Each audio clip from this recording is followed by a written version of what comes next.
Breakfast and have a coffee. February the 19th. How are you? I'm good.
Please have your seat so we can get the evening off to a start.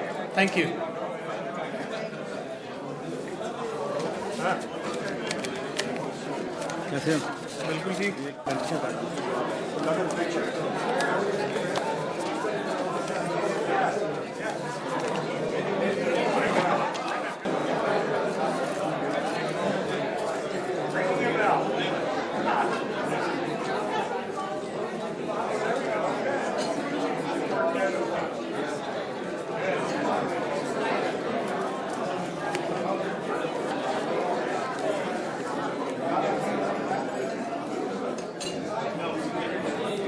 Very warm welcome to all of you.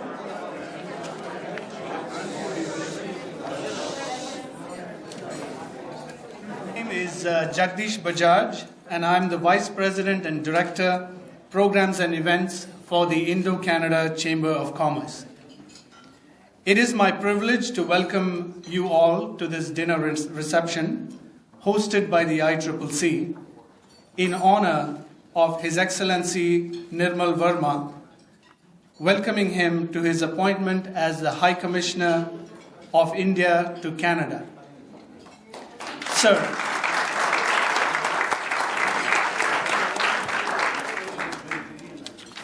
Sir, allow me to extend a very warm welcome to you on behalf of the ICCC and all of us present today. I would like to thank our members, guests, and dignitaries for being here tonight as we begin our formal session. We will start the evening with remarks from the President of the ICCC, Naval Bajaj. Thank you, Jagdish, and welcome, friends. I sincerely thank all of you to find time on Sunday evening to come to our reception in honor of His Excellency Nirmal Verma, the new High Commissioner of India to Canada. It is an honor for our chamber to be among the first Indo-Canadian organization to formally introduce His Excellency to the business and the diaspora community in Toronto. I welcome Honorable Jason Kenney, Canada's Minister for Citizenship, Immigration and Multiculturalism, to our reception, and Honorable Bal Gosal, Canada's Minister of State for Sports. Their presence today is a strong indication of the importance Canada gives to its relations with India. The Consul General of India in Toronto, Preeti Saran, contribution to enhancing Canada-India relation is second to none. She is a special friend of the Chamber, and successive presidents of the Chamber have been able to contribute to Canada-India relations because of her support, guidance, and direction. Thank you, Preeti ji, and welcome.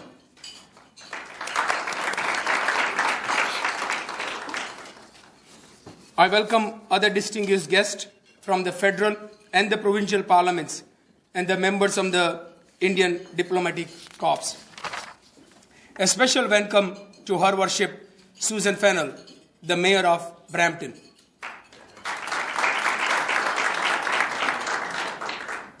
I also welcome my colleagues on the board of our chamber and acknowledge, our sponsors. Your Excellency, our chamber is the oldest Indo-Canadian business organization in Canada. We have completed 35 years. We are also the largest Indian diaspora organization in Canada. In the acknowledgement of our role in enhancing Canada-India bilateral ties and representing the interest of the Indian diaspora, the Government of India honored our chamber with the prestigious Pravasi Bharatiya Samman in 2012.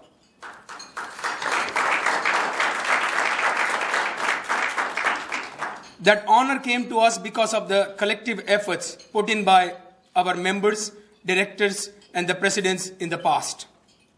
We have with us some of our past presidents, and I would be remiss in my duties if I didn't acknowledge their past contribution and presence today. Your Excellency, our chamber has dedicatedly worked for the last 35 years to improve the bilateral economic relations between Canada and India. We have done so by suggesting the right direction, influencing policy, and by highlighting the role of the Indian diaspora in creating a network of the economic opportunities between their two homelands. Few years ago, when the Canada's Prime Minister, Honorable Stephen Harper, visited India, the relations took an upward trajectory. A vertebral shift in the paradigm is occurred in the relations, which has led to a new recognition both in Canada and in India of the future possibilities, especially in the economic sphere. The relationship has picked up momentum following the second visit of the Prime Minister Harper to India in November 2012. This enhancement of the ties is a vindication of our chamber's vision and efforts for the last 35 years. However, mere recognition of the need to have better relations is not enough. We will need to translate the potential of a glorious future into a reality by taking one step at a time. The signing of the Comprehensive Economic Partnership Agreement by the end of 2013 will definitely pave the way for more businesses and will help in achieving the 15 billion two-way trade within the next couple of years. Our chamber has continued to take the new initiatives in its effort to give a new impetus and a new direction to the bilateral ties. Again, these initiatives in our support to small businesses, there is a strong tendency for the Indian diaspora in Canada to take to enterprise. And our chamber has supported their endeavors and helped them globalize. As a correlative to this initiative, we have also forged the link with the suburban cities in Canada because that is where the small businesses tend to congregate. With these twin objectives, we launched our multi-city, multi-sector India mission in 2012. We partnered with Markham last year, and we partnered with Brampton and Markham this year. Our India mission 2013 was an extraordinary success.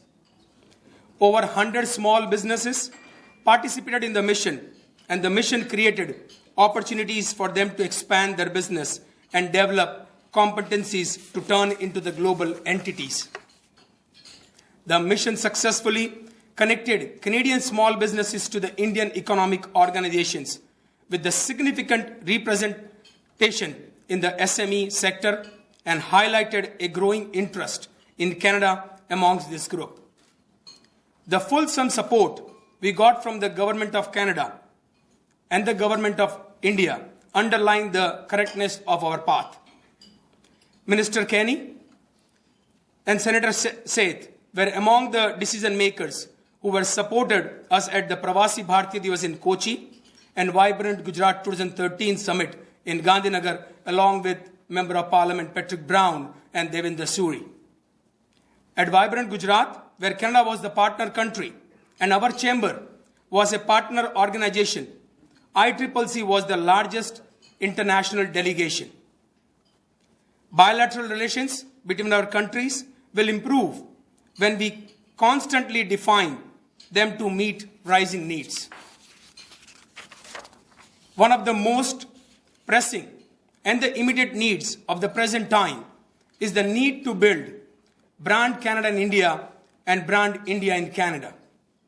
This will involve moving away from the stereotypes and creating a new awareness among the businesses in both Canada and India to what each has to offer to other and how both can benefit. This is the new direction that we will have to take. Your Excellency, you will be happy to note that our chamber has launched their efforts in earnestness. During the 8th City India mission, our endeavor was to create awareness and conduct a brand building exercise that would benefit both the countries. We will continue to work with all the tiers of the government, both here in Canada and India. We will also work with businesses big and small, with the professional, academics, and the cultural ambassadors. We will carve an image for both Canada and India that educates businesses to take the calibrated business decisions that lead to a faster growth in trade. In conclusion, Your Excellency, I will say that our efforts will bear the fruits only when we have your support and guidance. On behalf of all our guests this evening, I congratulate you once again on your appointment as the High Commissioner of India to Canada and look forward to a meaningful working relation between our chamber and the High Commission. Thank you. Thank you very much. Thank you so much, Your Excellency, High Commissioner Varma, Consul General, parliamentary colleagues, Mayor Fennell, distinguished guests, ladies and gentlemen. It is a great pleasure for me to be here to join with the Indo-Canadian Chamber of Commerce in welcoming to Canada such a distinguished representative of the world's largest democracy to Canada, in High Commissioner Admiral Nirmal Verma. Congratulations on your appointment, sir. As you know, as you have been briefed, as you have observed and just heard from the Val, the Canada-India relationship is at an historic high point. This was so evident to me in my participation, my recent trip to India, and to see the phenomenal presence, vigor, and success of the ICCC delegation at Kochi and in Gujarat. I don't need to go through the long laundry list of accomplishments that have moved the Canada-India relationship from what was 35 years of being stuck in the deep freeze, sort of like the Canadian weather this week, to a level of activity and dynamism that we've never seen before. And this has been typified by the visit, the official visit to Canada by Prime Minister Dr. Manmohan Singh Ji in 2010, the first visit to Canada of an Indian head of government since 1974. Followed, of course, by the 6-day visit of Prime Minister Stephen Harper to India last November, the longest bilateral visit of a Canadian Prime Minister to any other country that we know of on record.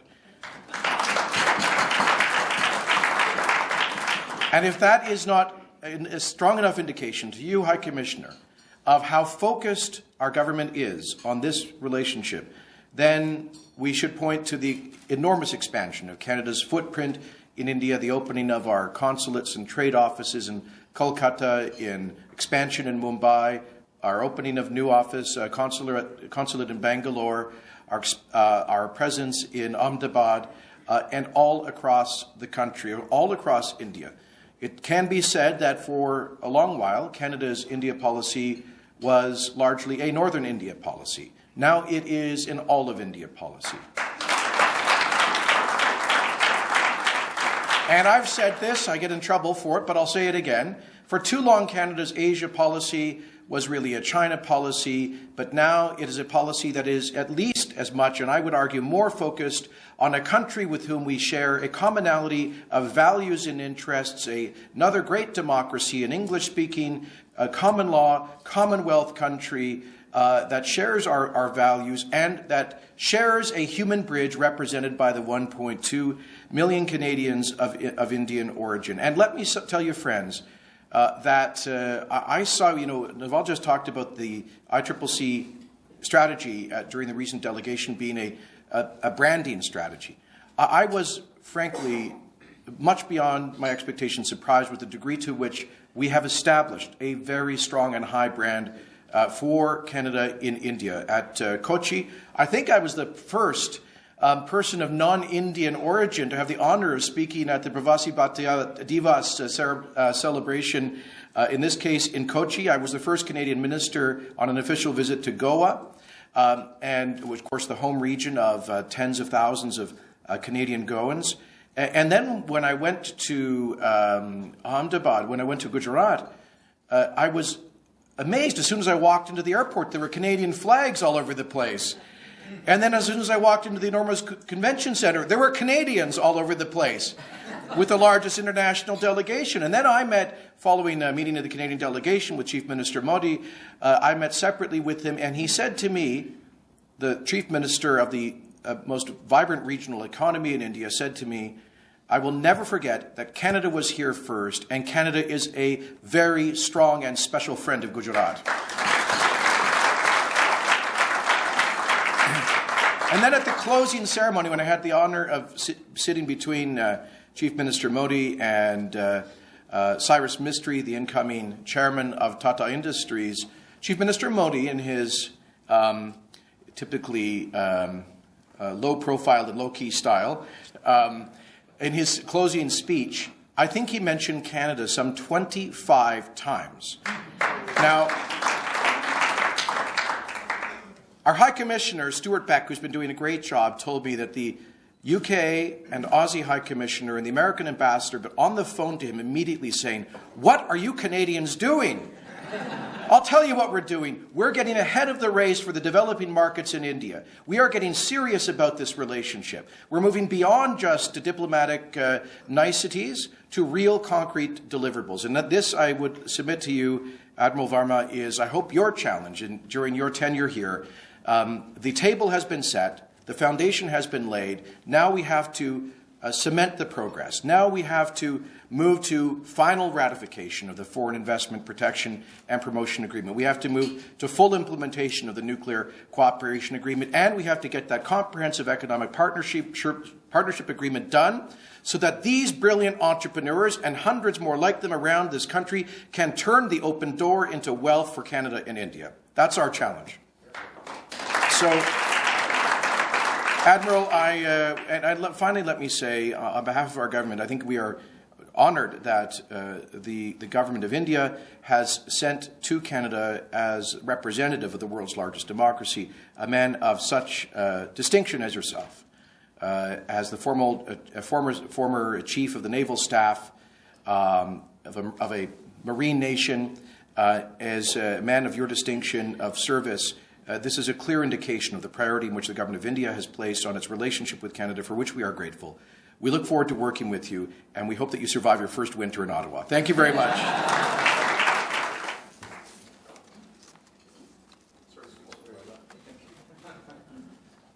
Thank you, Minister. Kenney mentioned India and Canada relationships are at their height. They're very important to both countries.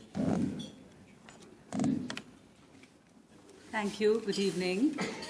Minister Jason Kenney, Minister Balgosal, High Commissioner, Admiral Linbar Verma, Your Worship, Mayor of Brampton Susan Fennell, Members of Parliament, Members of Provincial Parliament, Senator Asha Seth, other distinguished dignitaries, and my very dear Prabasi Bhartis. I'm indeed delighted to be present here, as always. As has been mentioned before, that I've had the pleasure, during my 4 years stay here in Toronto, to have worked very closely with the Indo-Canada Chamber of Commerce, whether it has been in the process of organizing the Prabasi Bharatiya Divas that was held in Toronto in 2011 as part of the celebrations of the Year of India and Canada, or whether it has been on account of other Prabasi Bharatiya Divas functions that have been held in India, where the Indo-Canada Chamber of Commerce has always taken such a vibrant delegation that of course represents Canada so well. But I'm always proud to see that the members of our Indian diaspora represent our country, India, so well here in the country of their adoption. So I want to just take this opportunity to thank Naval Bajaj, its president, and its very dynamic board for the great work that they have done, along with the past presidents with whom I've had a very close association. In particular, I'd like to congratulate Naval and his team for this great mission that has returned from India. It is called Mission Impossible turned Mission Accomplished, a very awesome mission, I should say, judging by all the reports. So really heartiest congratulations to you on that. We are very fortunate that Honorable High Commissioner is being honored here this evening. I had the pleasure of receiving him last year when he came to Canada in his official capacity, then as Chief of Naval Staff, a position that he served for 3 years. He's had a very long and distinguished career, and of course you'll be hearing about it more formally later when he's introduced. But I had the pleasure of receiving him at that time, and I can tell you how privileged I am and how privileged my colleagues in the consulate are to have him as our new High Commissioner. As someone else said before, the fact that he's present here today as the new High Commissioner is symptomatic and symbolizes the importance that Government of India attaches to its relations with Canada. And there could have been no better representation or a message given from the government than to have posted His Excellency, Admiral Linbar Verma, in this position. So thank you so much. Thank you so much, therefore, for providing this opportunity, for inviting him and honoring him. I really thank you for that. And have a wonderful evening. Namaste.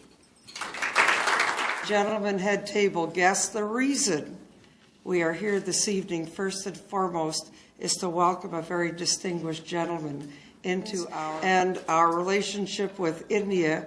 You are so welcomed into our community. I know we're not at the Novotel Hotel in Brampton because we don't have a Novotel Hotel in Brampton, but I certainly made that pitch in every city in India that if anybody's in the hotel business, well, Brampton would be very delighted to have that investment. 9th largest city, but you can't sleep over in our downtown unless you stay at my staff's home. He lives downtown. But seriously, I wanted to very personally welcome you as well. We're just delighted that you could be amongst us. I'm also so delighted to share the podium with Minister Kenney, who has become quite the international popular traveler.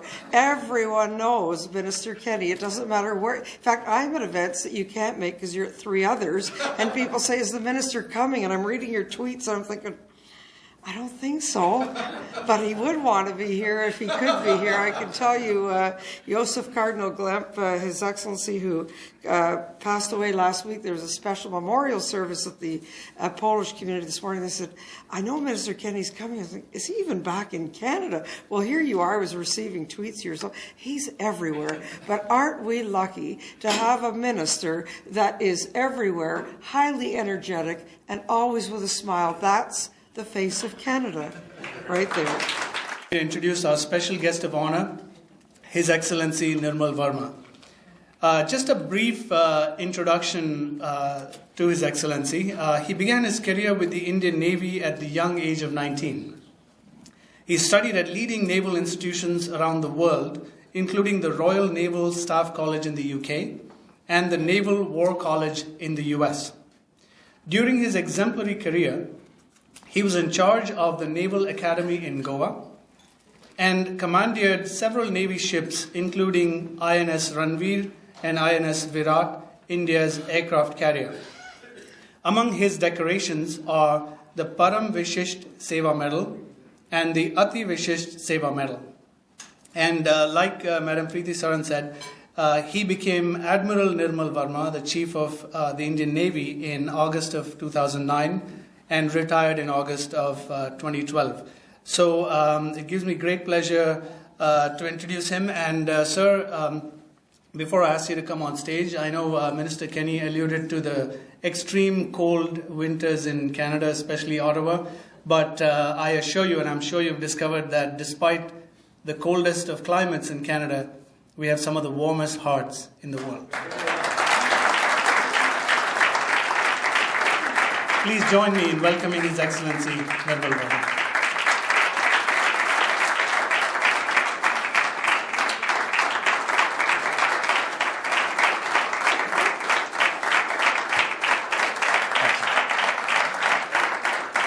Thank you very much.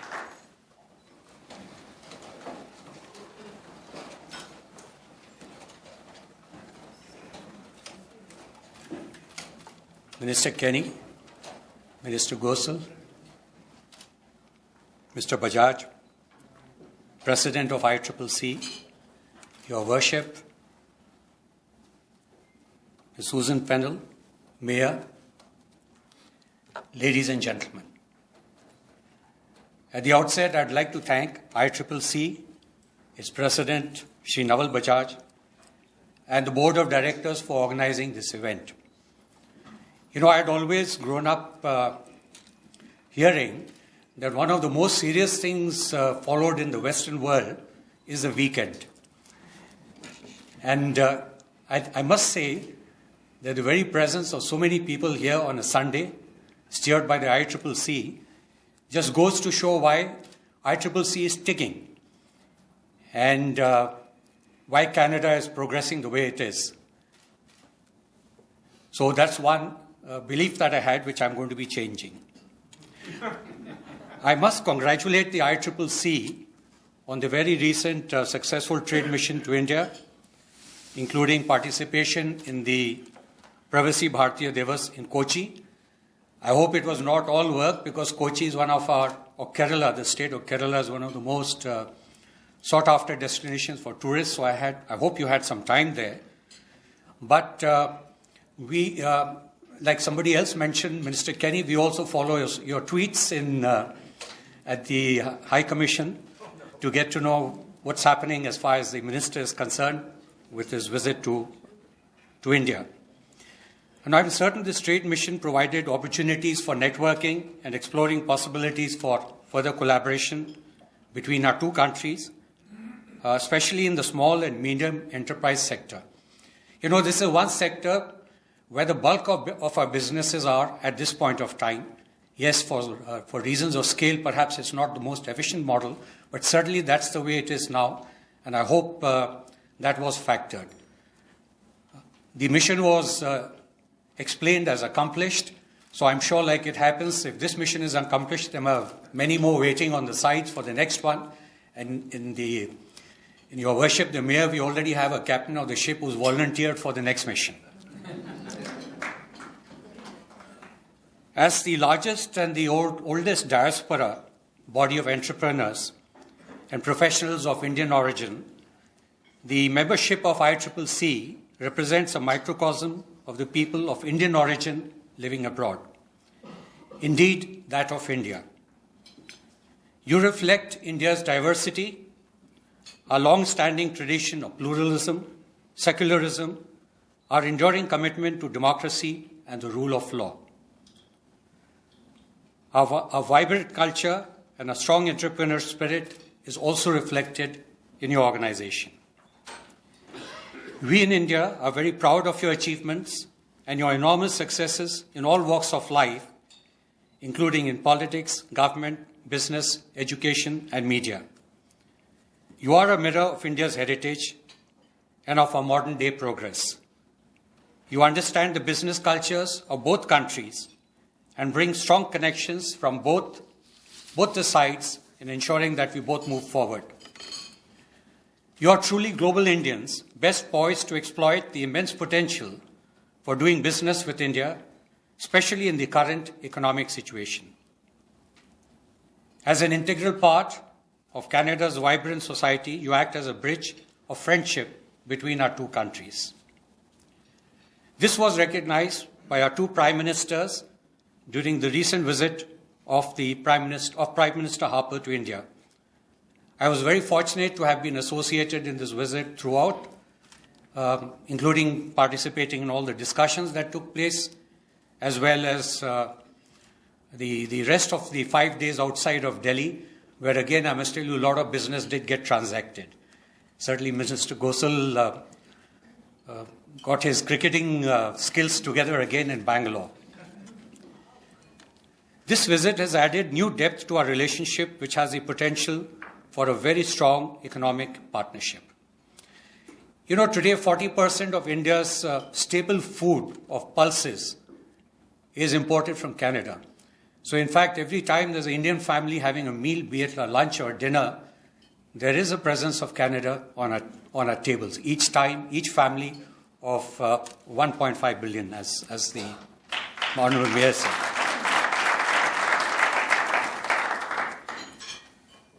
Canada's rich natural resources and sophisticated technological and educational base gives us a great promise to deepen our engagement.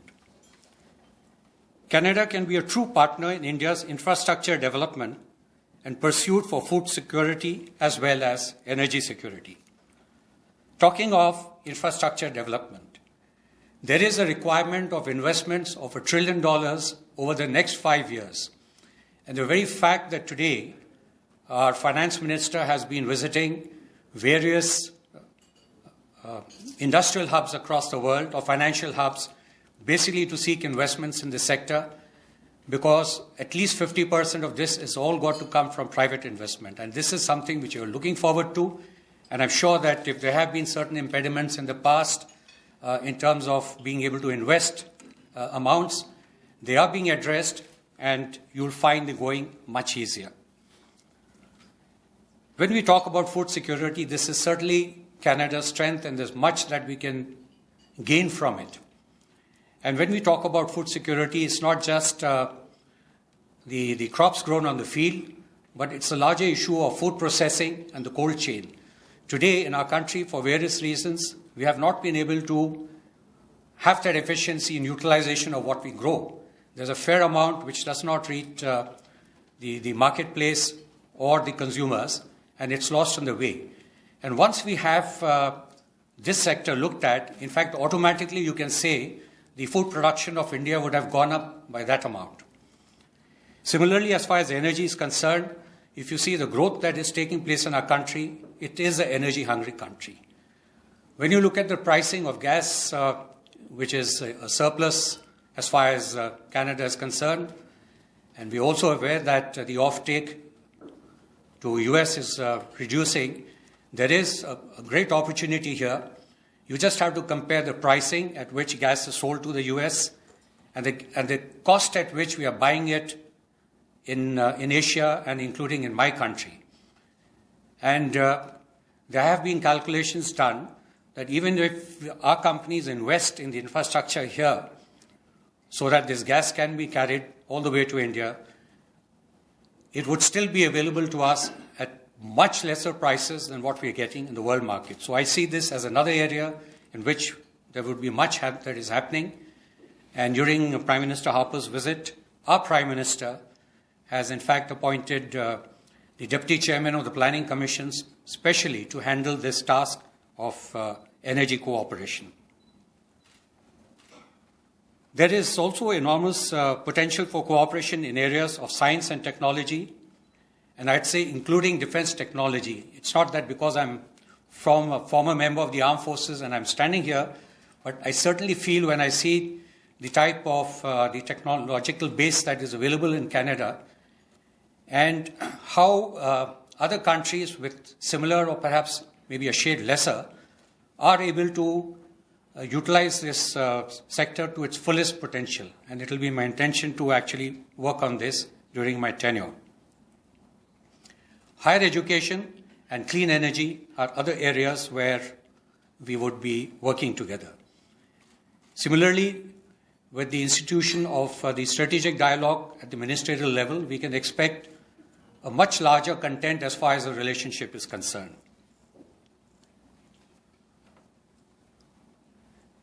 As you know, in the last 4 years, the global economy has dealt with two major financial crises, both emanating from the developed world.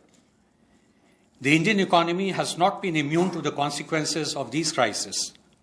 From an impressive average annual GDP growth of over 8% between 2004 and 2010, our growth declined to 6.5% in 2011-12 and could possibly, or is going to be slightly lower than 6% in the current fiscal year.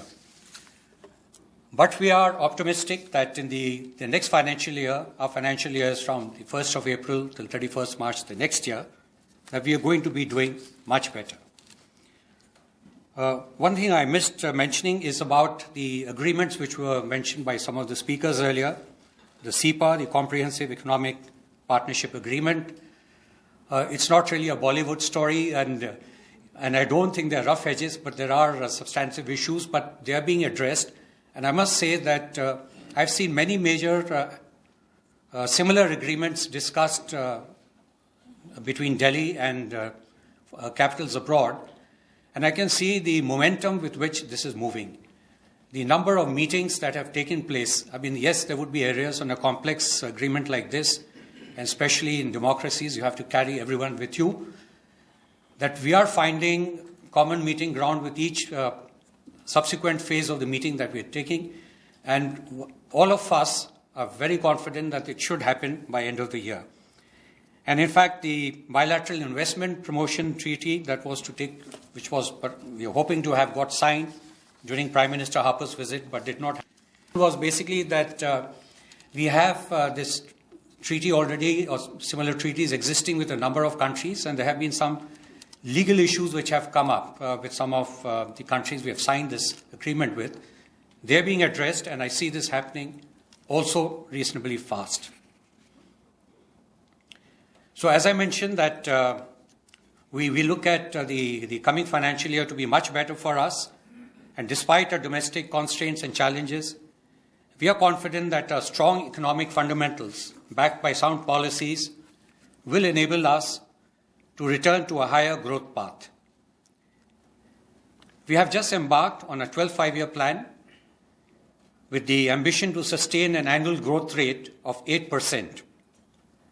We need rapid growth and a healthy economy to meet the aspirations of an increasingly young India and make our economic development more inclusive and more sustainable.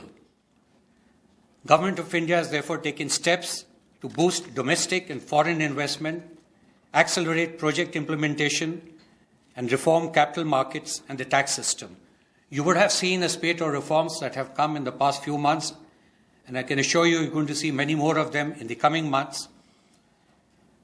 We have already cleared foreign direct investment in the multi-retail sector. It was a very difficult process politically, but the government was firm and we went through it. Those of you who have been following the news on the Indian sector, which you must be, after all, there was a vote of no confidence brought for the government in power, and yet wider counsel prevailed and it went through. Although, of course, one of the coalition partners broke away from the existing coalition in the process. More recently, we've had a gradual reduction of the subsidies which were given for diesel. It translates into extra income as far as the government is concerned.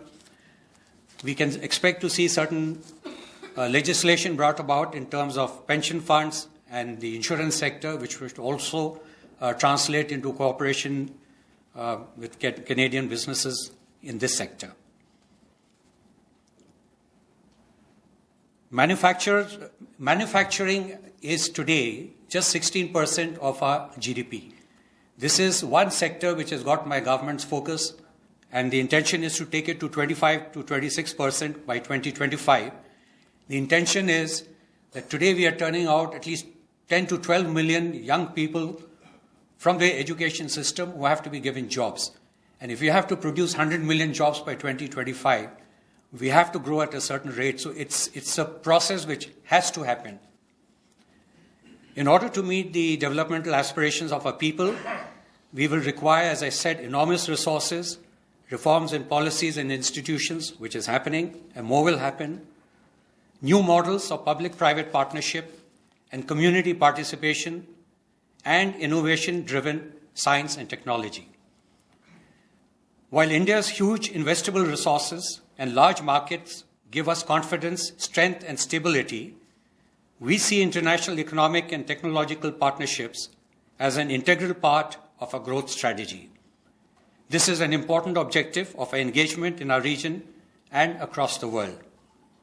In this context, we regard the Indian diaspora and the ICCC as vital partners and participants in India's social and economic development.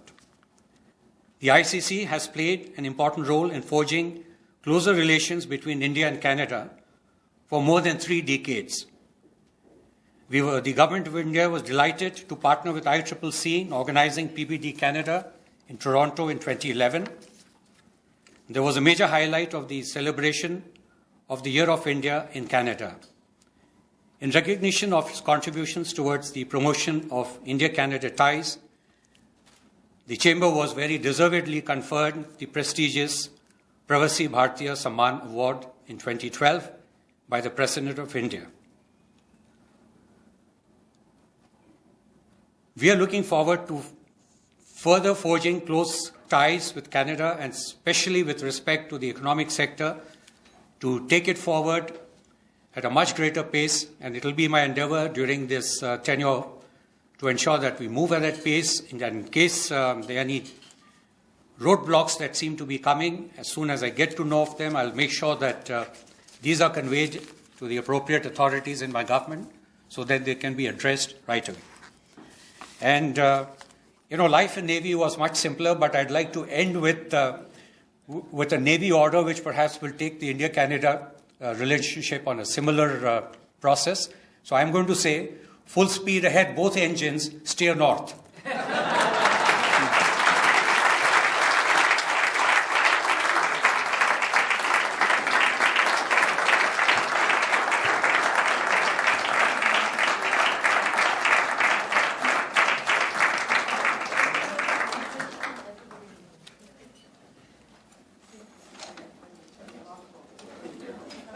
So, ladies and gentlemen, now we have a clear direction It is not, and I think will exceed the goals that we've set for ourselves. And pretty soon we'll be back at the drawing board, trying to figure out what that next number should be above the $15 billion that we're aiming for at the present time.